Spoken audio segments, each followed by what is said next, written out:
Facebook'u ir Instagram'u, kas naudojasi, arba tuo. Matot? Tai klausimas, kaip manot, kur jūsų klientas yra? Kur jūsų klientas yra? Čia. Nes TikTok'u nelabai naudojasi, šitą nelabai.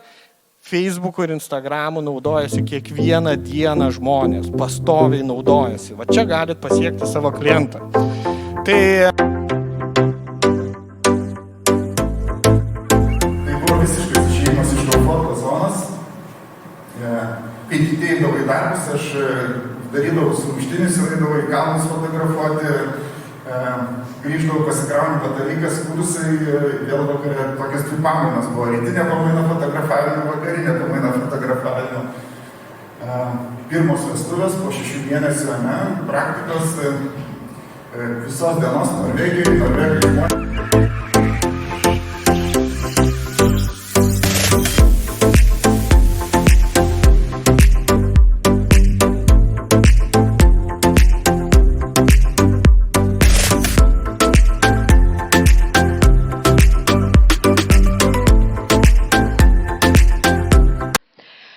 Iš tikro, tai viską, ką sakė Rytis, aš truputėlį tokį intro noriu pasakyti.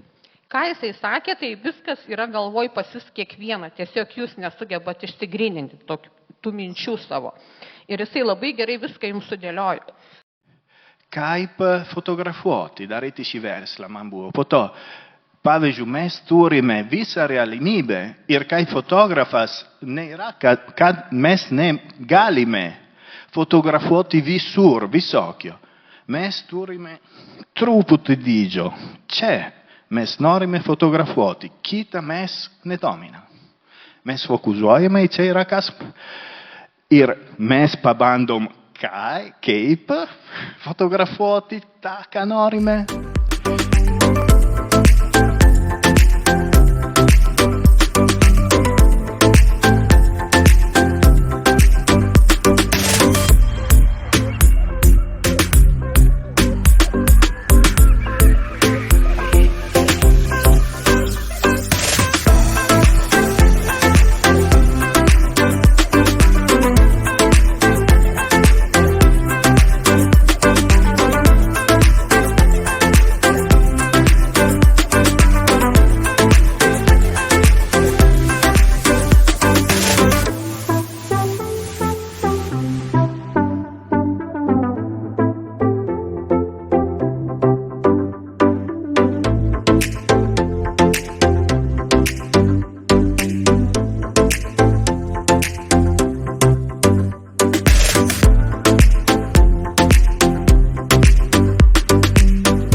Nes mūsų tikslas yra, kad mūsų klientai visada būtų patenkinti. Tai mes jų kažkaip pasakyti, kad nusišnekat, tai tokių dalykų negalim daryti.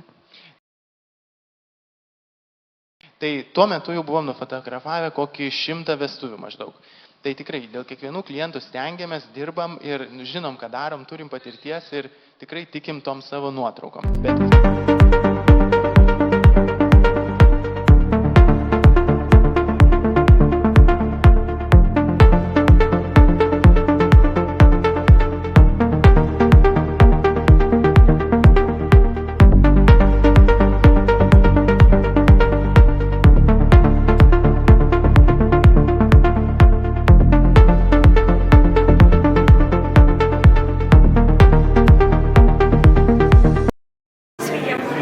Kaip jums seminaras? Labai patiko. Labai. Absoliučiai visi pranešimai vienas kitą papildė. Taip. Nors buvo skirtingom temom, iš skirtingų kampų. Bet super gerai sudėlioti.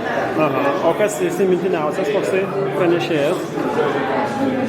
Gal tie pranešėjai, kurie ilgiausiai apie vestuvių fotografiją. Apie vestuvės. Ir apie situacijas, kai iškyla konfliktas su klientu.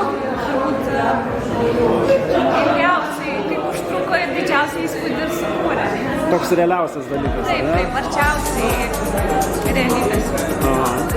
Tai tokius seminarus dar eitumėt, ar ne? Dar kartą, jeigu Kartočiau būtų kas mėnesį kas mėnesį.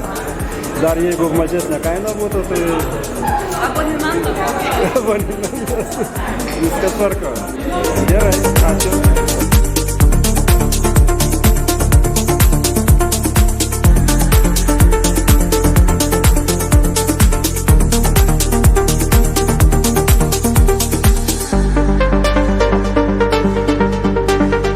Aš galvoju, kad jeigu norite pasilikti, ar ne, fotografijos versle jums patinka ir norite uždirbti 100 000 per metus, ar ne, jums reikia kažkokiu tai būdu išlipti iš to top 1000 ir kažkokiu tai būdu įlipti į tą top 100.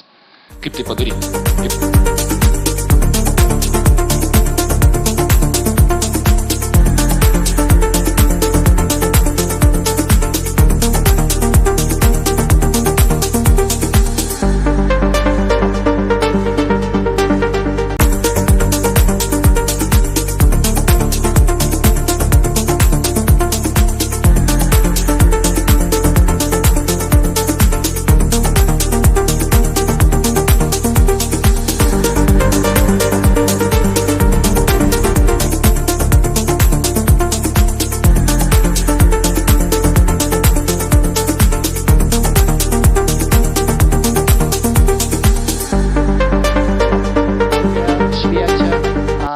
Kažkas.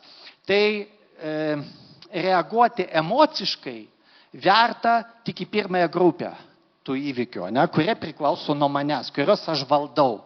Dalykai, kurių aš nevaldau, aš į juos neprivalau reaguoti emociškai, nes aš neturiu kontrolės tiems dalykams ir mano reakcija tai yra tiesiog beprasmiškas jėgų, pastangų naudojimas, eikvojimas. Viskas labai paprasta. Kaip ten budistai sako, problemą galima išspręsti? Taip. Ko čia jaudintis? Problemos negalima išspręsti? Ne. Tai ko jaudintis? Tai matyt atsakymas yra toksai, kad šiaip pas mane praktiškai nėra neigiamų emocijų. Nes jeigu kažkas įvyksta, koks fakapa, kuris nuo manęs nepriklauso, tai lietus irgi kartais praeita.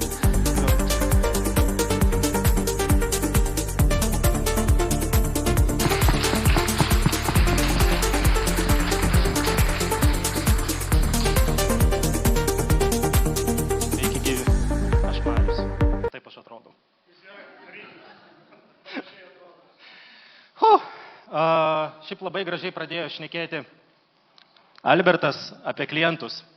Tai žinokit, mano klientai truputėlį įdomesni. Čia šį rytą fotografuota, kai jūs rinkotės į šitą sesiją klausytis paskaitų. Tuo metu aš spaudžiau mygtuką ir tuo metu atskrido mano klientas. Skiriasi gal truputėlį nuo jūsų klientų, kad jis yra gražesnis, juokauju, kad jis yra netoks punktualus, švelniai tariant. Dažniausiai, kai jūs susitarėt su klientu, jis ir būna vietoje, ne? Dažniausiai. Būna, kad negali, galva skauda.